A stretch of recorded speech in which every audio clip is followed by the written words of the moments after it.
Hey, Louis here about that RV life, and today I am with Meg and Tony. They're in Southwest Florida, and they run a very successful RV rental business out of Wildwood RV. It's called Wildwood RV Rental, and you can find them on social media. They've got a Facebook at Wildwood RV Rental, Instagram Wildwood _RV _rental, and then a TikTok Wildwood RV Rental LLC, and then of course you can find them on your on their website at wildwoodrv.rental.com. So, and again, like I've talked about before, part of my channel and why I bring people on is to create a community of people that are looking to get started in the RV rental business from start to finish and really just kind of help them. We didn't have the help when we first got started, and we made a lot of mistakes. So my goal is to, again, create this community so that we've got people on here, real people that are going through the thick of building their business and being successful at it, so they can come on here and share, kind of their thoughts and ideas and tips and tricks and all that stuff. So today, Meg and Tony, I want to start it off with, tell us a little bit about kind of your background a little bit, and I guess why you guys decided you wanted to start an RV rental business. Okay, I guess this is my cue because she doesn't want to say anything. All right, so it all started back in about 2 years ago, or maybe a year and a half. We got her grandma's camper. We took over her payments and stuff like that. So, and then all of a sudden we noticed that we weren't using it as much, and we decided to go and try to rent it out until her grandma found out, and he wasn't too happy about it. Hey, it's the truth. I'm not lying. So sorry about that. No worries. Anyway, so she didn't like it, so she took her camper back. So we went away, and we found our own camper after we got married, and it came out to be a very expensive camper. And we noticed that we didn't use it as much as we thought we were, because this one decided to get the biggest camper on the lot. So basically, we started renting it out, and it started going out pretty good. These campers are made very flimsy. That's the only bad thing about these things, and yes, they're very fragile. Yeah. And when they're brand new, it's the worst time to buy them because that's when everything starts happening. Yeah. So yeah, we started renting it. Then we, I think a few months down the road, we got another one. We actually got out of Florida to buy it because in Florida everything's so expensive. We went up to, Mississippi, I think, Alabama, somewhere up there. And ended up in Mississippi. So we got there, that was our second unit. And a few months down the line, then my daughter wanted to join us, and she decided to buy a camper for herself and join the fleet with us. So that's what we got into her. And then after that, the consignments started happening little by little, word of mouth. We have a guy that works with us that helps us find consignments. And that's basically what he does. And he finds us from all over the United States. I mean, we got consignments from Wisconsin, from Ohio, from Indiana, Massachusetts, wow. I mean, from everywhere. So we go traveling a lot, and we go pick them up and bring them down and get them ready for rentals. She's really Joel? The brains. I'm just the muscles. Is his name Joel? Yes. Yeah. Yeah, Joel's got me a few. Yeah, he's a good guy. Oh, yeah. Look at that. Yeah. I got to get some out. He does. Well, he's, I don't know if you noticed, but he started the RV Easy stuff a while back. And then I think he took a step away from that, and now I think he's trying to do it full time. But yeah, he found me same way. I think he found you guys, social media probably, or website or whatever, reached out. Yeah. Well, awesome. Yep. But yep, that's how we did it. Awesome. And I mean, I think it's going well. It seems like you guys add a new unit every single week. I've been seeing them on Facebook all the time. And actually, that brings me to what I forgot to say in the beginning. Stick around towards the end, because I get one bonus tip. I'm going to ask these guys one question about, like, what could catapult your guys' RV rental business if you guys wanted to grow it. So stick around for that. Now tell me a little bit. Obviously, there's ups and downs. I could go on all day long and talk about all the things that are broken down, but there are some things that we love. I mean, what are some of the things that you guys love about your guys' business and why you started it? All right, your turn. Well, we get to see a lot of campgrounds that we've never heard of in new places, and whether it's picking up consignments or going to the state parks, different views, meeting all of our guests. They come as guests, they leave as friends, at least to me. Him a little bit too. He's a little bit more hard on them, but they leave as friends, and we have a lot of repeat customers because of that. You got to treat them like friends. It's a business, but you got to be friendly. It's all about customer service. That's what's going to bring them back to you. That's true. That's a good point. We do the same thing. We have this whole thought mindset of just serving our renters, making sure that everything is the best experience that they can have, and communicating up front very clear expectations, right? Just so they know what to expect and not what we expect. So there's never any confusion, as far as, hopefully not breaking things. But it happens. It happens, but you fix it. I fix it. Yeah. So are you the handy guy? You're the one who fixes? I'm the everything guy. Everything? Okay. He's learned a lot. He's learned a lot since we started with RVs, with fixing different things. He fixed mechanical issues, electrical issues in one camper yesterday, which is new because he doesn't usually do electrical stuff. So that was big for him. Yeah. Well, we also got to repair guys, when it's something that's out of my hands that I can't deal with, then we got to call. We got our repair guys out here. And we only do mobile. We only do mobile repair because once you bring it into a shop, you don't get it back. Yeah, that's true. That's true. I was going to say, same thing here. We've learned a lot. We've repaired. We can repair just about anything, but electrical work or anything that's big, we get a mobile tech to come out and stuff like that. So we've got a handful of them in the area. A lot of times they can be busy. It's a big camping area where we live, but they definitely help. They fill the gap, and most of them know, like, hey, this needs to go out this weekend, so I need it done, and I don't mind charging or paying a little bit extra just to get it done for the weekend and stuff like that. I don't want to be sitting out for 6 weeks. For sure.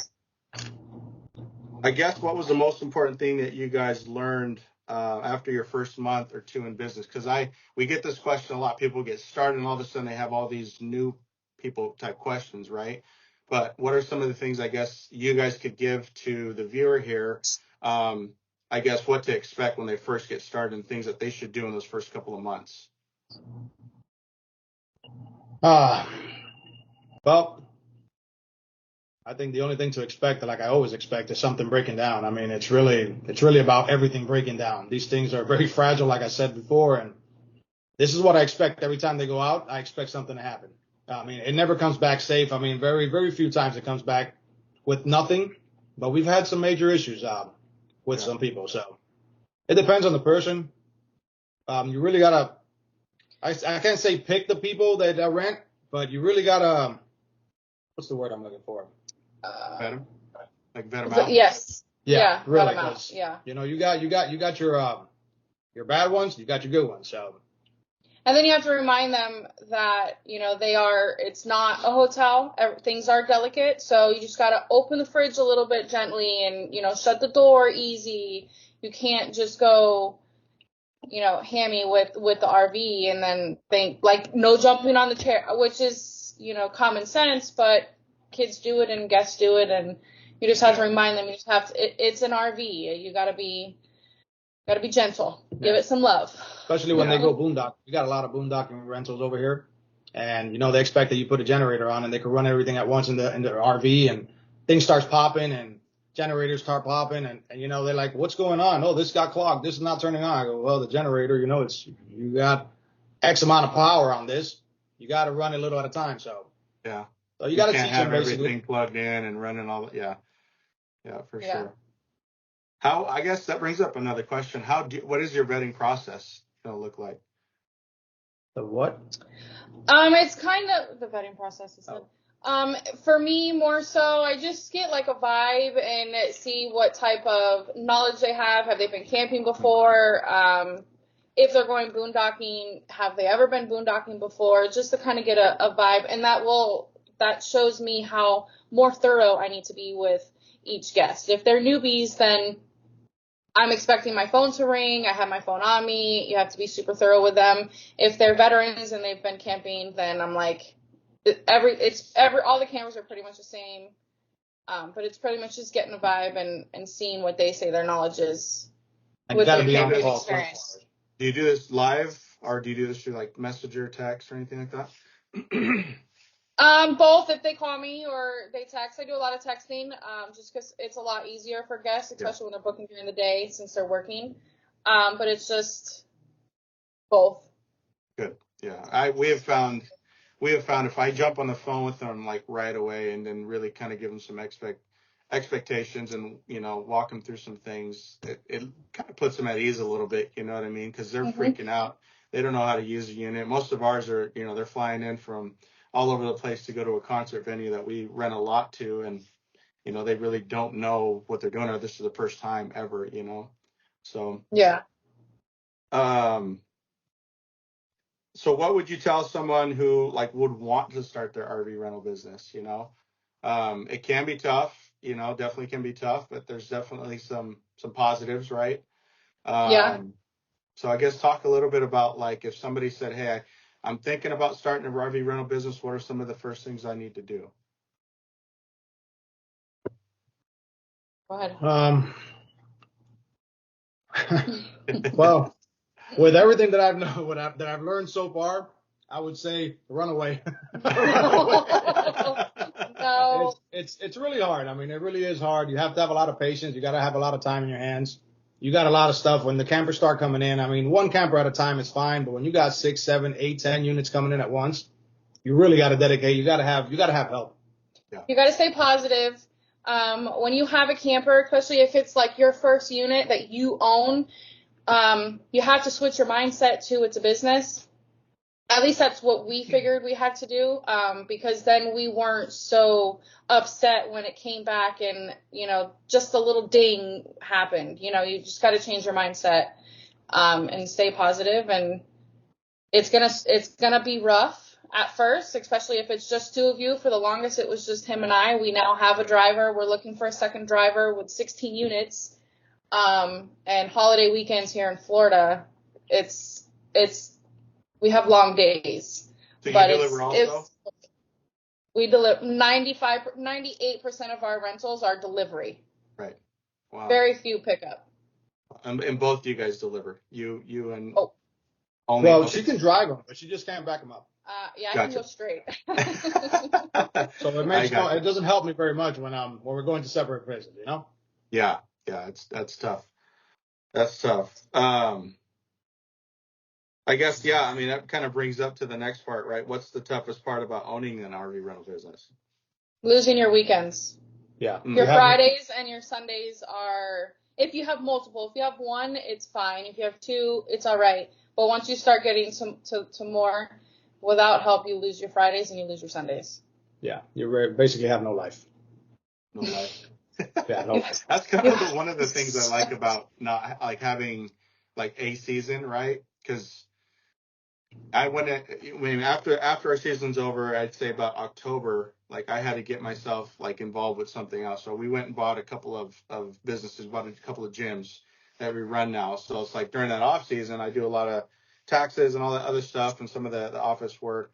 But then I was twiddling my thumbs going like, man, what am I doing during the off season? So, but yeah, during the summer, we have no time to do other things. I mean, we try to incorporate taking the kids up to some of these campsites and, you know, we'll bring our paddle boards and we'll do stuff like that after we've dropped it off and we're kind of hanging out. But for the most part, we stay pretty slammed. So what's your long-term goal? I know we had a discussion about this before we got on live here. But what is some of your, long-term goals with your business? So we teeter-totter. We'd love to see this grow and be what we want it to be with multiple units, you know, probably like you guys, the biggest out here in Southwest Florida. But then on those hard days, we're like, maybe we should sell and let someone else take over the reins. So it's a battle, but yeah, this is for something that somebody that has a lot of time and they're dedicated just for this business. Us, unfortunately, we have the roofing business that we got to take care of as well. It's their family business, but we both work for them, and so that's top priority for us. Also, this is top priority for the campers are also top priority, but we got to go with our responsibilities first. Yeah. And as we started, this was just for a side hustle, and it just got out of hand. It's really big now. So right now, it's not a side hustle anymore. It's a way of income, form of income coming in. Mm-hmm. So we really got to dedicate a lot of time to it, and so that's why we were thinking about maybe selling to somebody that has the time that can make this into something bigger that we just, I mean, we're really trying. We don't want to sell it, but we want to sell it. So we're teeter-tottering back and forth. I mean, we made it to the radio out here in Southwest Florida already. Oh, wow. So we're blasted everywhere. And, you know, it's just little things. It's just sometimes we got no time to do anything, really. We got kids and we try to go out sometimes. And, you know, the weekends are very busy with this rental business. Yeah. And then the week comes, you got the roofing business and you got to come right back and do this. And then, you know, it's hard. Yeah. So that's where we want to see this grow. I mean, infinity, but yeah, I wish I could go nationwide. Yeah. I mean, that's kind of some of the goals and ambition that we have. You know, we're going on our 4th season here. And you know, we've definitely wanted to quit a couple of times. You know, we realized it was a lot of things that we weren't doing, like a lot of the systems that we needed to put in place. We just were being lazy with them, or we didn't put them in place, and it really screwed us up on a weekend. And we were like so frustrated. We were working till 2:00 in the morning trying to handle a bunch of issues, you know. And it was like, wow, what did we do? So like, there's definitely some frustration. You know, one of the things that I think, you know, for the viewer here, you're getting these different perspectives, right? And one of the things I think that we did is I kept talking to a lot of friends that own businesses and they're very successful in other businesses. And they're like, you need to hire some people. You need to duplicate yourself, right? And so having our fleet manager now, we've had him. This will be our 2nd season, and I'm going to be actually looking at kind of hiring full time throughout the year because we have multiple businesses. Really freed up a lot of that mental space, freed up a lot of our time. We can afford to do something like that, you know, because I don't know about you guys, right? I didn't want to start a business where I was just going to be run rampant all year long. I mean, I just didn't want to do that, right? So we've got about 6 to 7, up to 8 drivers now. We've got about 4 cleaners that kind of do a lot of that stuff that my wife was doing in the beginning. So we're trying to make this work to where, we want to grow and grow big and have a multi-million-dollar company, but at the same time have our time and be able to enjoy our lives, right? So hiring some folks might be, you know, for some of you people that, you know, maybe have 5, 6, 7 units, it wouldn't hurt to have a extra driver. It wouldn't hurt to have an extra cleaner to kind of free up a little bit of your time so you guys can, you know, spend time with family or do certain things like that, right? So there's all sorts of different perspectives, right? But it's good, and I love the rawness of work, because you guys are like in the thick of your business. I could just tell you guys that you have this smoke of battle on you. I can just see it. And we battle all day. Yep, and you're dealing with stuff, and that's a good thing. And I tell people all the time, you know, when they're looking at starting, I say, okay, you got to really think about and talk to your spouse about, okay, what timeline, you know, time-wise is this going to involve, right? What type of commitments are you going to need to make, and really come to, you know, together as a couple and go, okay, this is really what we're going to want to do, and realize we all have a capacity, right? And sometimes we get stretched to that capacity, but oftentimes if you kind of get stretched to that capacity on an ongoing basis and you start to think about things differently, all of a sudden you're like, okay, I can actually do this. You know, I can do this. We can move forward. And that's where we, like you said in the beginning, like we had to kind of switch our mindset. Things are going to happen every single weekend, right? And you can let it ruin your day, your week, your month, your whole season, or you can just be like, you know what? Things are going to happen. I know how to fix them. If I don't know how to fix it, I got people that can. And that's how we just kind of kept moving forward, and just kept going and stuff. And now, I'm just like you, Tony, where honestly, man, every weekend something's going to happen, but how fast can we fix it, right? How fast can I get it done and taken care of and get someone out there? So I appreciate you guys' rawness, because I think it's really helpful. It's not always fun in games, right? It's not always just exciting. The money's great, right? As that money's coming in and you're pulling in multi-thousands over a weekend, but you're like, holy smokes, there's a lot of work that goes into this stuff. A lot of mental strain. It puts on you. But if you keep with it, it'll pay off at the end. We try and tack on like our delivery and our cleaning fees are covered essentially by the guest. Our prep, everything that we do, so that way that's less coming from our profit. So we just work it into the numbers for what we charge the guest, so that way you just make the most you can.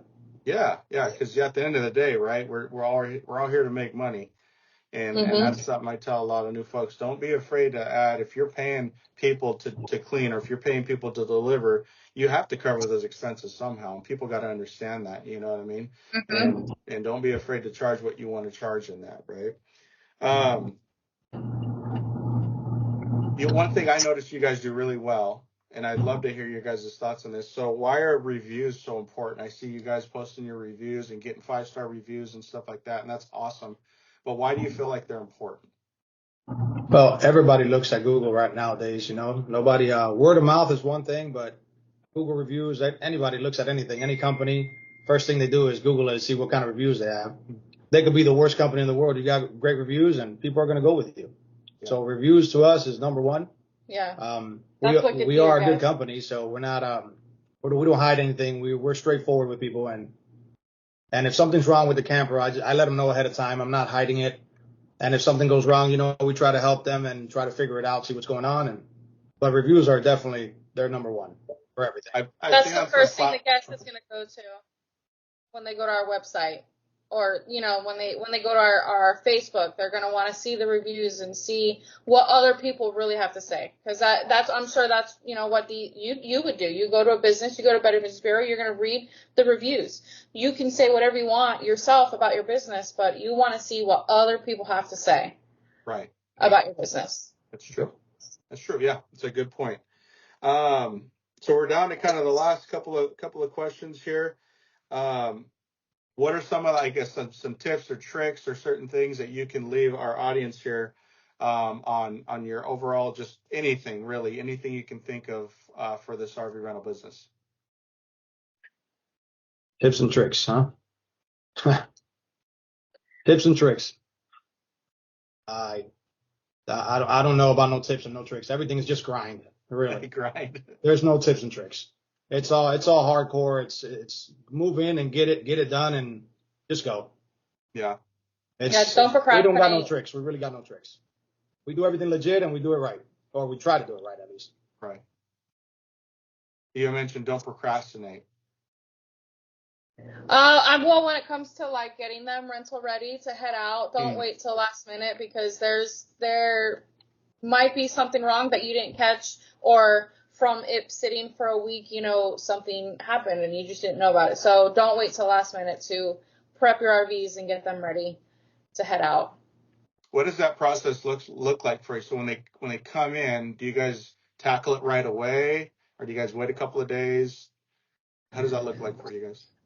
We usually try to have our check-ins done and the thorough check by the next business day. Usually they come in on Sundays and we'll do the check by Monday. That way we can release a security deposit. So we go in, we're learning little by little different things we need to really check for, because in the beginning I used to just be like, oh, yep, it looks good. It's not dirty. This looks clean.